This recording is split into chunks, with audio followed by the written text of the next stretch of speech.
Mahapati Vacharan. Please take this, and if God is willing, we will meet again. We came out of the house and we reached the main road. The car was there, having followed Rupa's direction. Now she wanted to see her own house. She told the driver, take a right turn from the Chauraha. I know the way. The first building on the right side is Alamein School for Girls, and a little further there is a Jesus and Mary convent. A little ahead on the left side there is a government boys school. Next to that is the Idhag Maidan. Next to that is a land with 5 huge bungalows. Each plot is an acre in size. The first one belonged to Keval Ram, second to Mia Mehboob Khan, and the third one to Sardar Suprit Singh, fourth one to Rai Sahib, and the fifth was ours. She talked on and the driver followed her direction. She was mostly right. Yes, the red brick building on the right side was Alamein School for School. The Jesus and Mary Convent was now a Lilo College, and the government boys school has become a degree college. But the Idhag Maidan was not there. Instead, there was a shopping complex. The 5 beautiful bungalows she described were also missing. Instead, there was a mass of shops, hotels, and video libraries piled next to each other. Rup became upset. Mama, are you sure it's the same route? The driver asked politely. Of course I am sure. I was born here. I spent 19 years here. You were not even born then. How can I make a mistake? She told him to stop the car and got up to search. She was sure the house was still there behind the new building. She was persistent, as if searching for a last child or a precious jewel. My house was yellow in color and there was 2 stories. It had an entrance from the right side. From my house, I could see the Idhag Maidan. 2 years back, a friend of mine who also stayed here came to see the place, and she told me the house was still very much here. She turned to me and continued, once I had unknowingly walked on the wet cement floor near the entrance of the house, and my footmarks stayed there forever. My father wanted to keep it as a reminder of me after I got married and went away. I could recognize my house without any trouble, but there was no house of that description in that area with a footmark in the entrance. I knew by this time that the house was not there, but Rupa was reluctant to accept it. We stood in front of the building where she said her house used to be. It was a hotel, and the chowkidar was sitting in the entrance. I asked him, how old is this hotel? He got up and replied, it is only a year old. How long have you been working here? Ever since the old building was demolished and the construction started. Rupa was quiet now. Was it a 2-storied yellow building here with the entrance on the right and footprints along the portico? Yes, there was a building like that, but I don't remember the footprints. Now I knew that Rupa's house had been demolished to make way for this hotel. I looked at the chowkidar and told him that was my friend's house. Oh, please come inside. So what if your house is not there? The hotel stands in the same lane. I'm sure my owner will be happy to receive you. Have a cup of tea and a samosa. I looked at Rupa, but she was not listening to our conversation. She took a handful of soil from the little patch of garden in front of the hotel and said, this is my land. This is my soil. My ancestors made this their home. They were born and burnt here. The land, the trees, the air, the water, everything was ours. We knew the customs, the culture, and the food. One day some person drew a line and created 2 nations, and suddenly we became foreigners in our own land. We had to leave and adopt some other place whose language, food, and culture were alien to us. A single line made me a stranger to my own land. People who have been rooted feel a special pain which no one else can understand. I was quiet. I could only imagine her agony.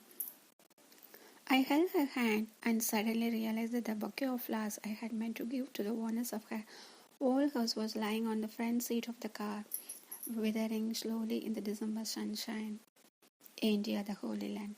Maya was a simple young lady who lived in the Tibetan settlement on the outskirts of the Manjughat near Hubli in North Karnataka. She used to teach the Tibetan language to the children in the camp, so they would not forget their roots. She was smart and hardworking. My father was a doctor working in Hubli, and he occasionally visited that settlement. If any of the Tibetans wanted further treatment, they would visit my father at the government hospital in Hubli. Maya too started visiting my father when she was expecting her first child. Over the months, she became quite friendly with all of us. Whenever she came to the hospital, she would pay us a visit too. My mother would invite her for a meal, and we would spend some time chatting. In the beginning, We would be in awe of her and stare at her almost white-skinned doe eyes, the little flat nose, and her two long thin plaits. Slowly we accepted her as a friend, and she graduated to become my knitting teacher. Her visits were a session of knitting, chatting, and talking about her life in the camp, and back in her country for which she is still yearned. Maya would describe her homeland to us with great affection, nostalgia, and at times with tears in her eyes. Tibetans are simple people. We are all Buddhist, but our Buddhism is of a different kind. It is called Vajrayana. It is called Vajrayana. There has been a lot of influence from India, particularly Bengal, on our country and religious practices. Even the script resembles Bengali. Her words filled me with a sense of wonder about this exotic land called Tibet, and I would pursue her to tell me more about that country. One day, we started talking about the Dalai Lama. What's the meaning of the Dalai Lama? I asked. It means ocean of knowledge. Ours is a unique country where religious heads have ruled for 500 years. We believe in a rebirth and that each Dalai Lama is an incarnation of the previous one. The present Dalai Lama is the 14th. India is the holy land of Buddha. Historically, we have always respected India. There is a nice story about how Buddhism came to Tibet through India. I could not wait to hear about this. Long ago, there was a king in Tibet who was kidnapped by his enemies. They demanded a ransom of gold equal to the weight of the king. When the imprisoned king heard this, he somehow sent word to his son, "Don't waste any gold to get me back. Instead, spend that money to bring gold, learn Buddhist monks from India. With their help, open many schools and monasteries so that our people can live in peace and gain knowledge." Months passed and Maya delivered a baby.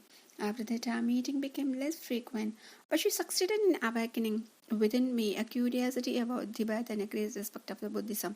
Recently, I got a chance to visit Tibet, and memories of Maya filled my mind. I knew I would be seeing a Tibet filled with the Chinese, but nevertheless, I was keen to go. Among the places I want to see was a Buddha temple in Yorlang Valley that she had described to me. When I finally reached the valley, it was past midday. There was a cold wind blowing through, the sun was shining brightly. The Brahmaputra was flowing like a stream here. Nothing like the raging torrent in Assam. Snow-capped mountains circled the valley, and there was absolute silence all around. The monastery at Yarlang is supposed to be a famous pilgrimage spot, but I could see only a handful of people in the entire place. After seeing everything inside, I sat down on the steps and observed the serene beauty of the place. I noticed an old woman accompanied by young men walking into the monastery. The woman was very old, her face wrinkled, and she walked slowly and weakly. She was wearing the traditional Tibetan dress, and her hair was plaited. The young man, on the other hand, was dressed in the usual modern manner, in tight jeans and a body-hugging t-shirt. The woman started circumambulating the monastery using her stick for support, while the man sat down on the steps like me. When she finished, I realized the old lady was staring at me. Then she said something to the young man in Tibetan. She looked tired by the end of her ritual and sat down on the step. She said something to her companion again, but he took little notice of her. So she slowly picked up her stick and came towards me. She sat down near me, took my hands, and saying something, gently raised them to her eyes and kissed them. Before I could say anything, she got up and started to walk away. But I noticed she was smiling, as if she had actually long held desire. I realized there was a witness where her eyes had touched my hand. Now, the young boy reluctantly came up to me and apologized. "Please forgive me, my grandmother," he said. "She is from a village in the interior part of Tibet. She has never ventured out of her village. This is the first time she has come to Alang. I beg your pardon for her behavior." He was talking to me in English with an Indian accent. "How come you speak English like us?" I asked in surprise. "My name is Katsan. I was in India for 5 years. I studied at Loyola College in Chennai. Now I run a restaurant in Lhasa. People here like Indian food and movies. I accompanied my grandmother for her pilgrimage. She was thanking him. But for what? I have not done anything for her." "That's true, but your country has. It has sheltered our Dalai Lama for so many years. He is a living God to us, particularly to the older generation. We all respect the Dalai Lama, but due to political reasons, we cannot express it in public. You might have seen that there is not a single photo of his in any public place in the whole of Lhasa. He is the 14th, but we have paintings, statues, and pictures only up to the 13th. I still did not understand the old lady's gesture. The grandson explained. She said, I am an old lady, but don't know how long I will live. If I don't thank you before I die, I will never attain peace. Let anyone punish me for this? It does not matter. It's a gift that I met an Indian today and was able to thank you for sheltering our Dalai Lama. Yours is a truly compassionate land. Her words eerily echoed Maya's from many years back. I could only look down at the red spot on my hand and smile. Mahabari Vajan.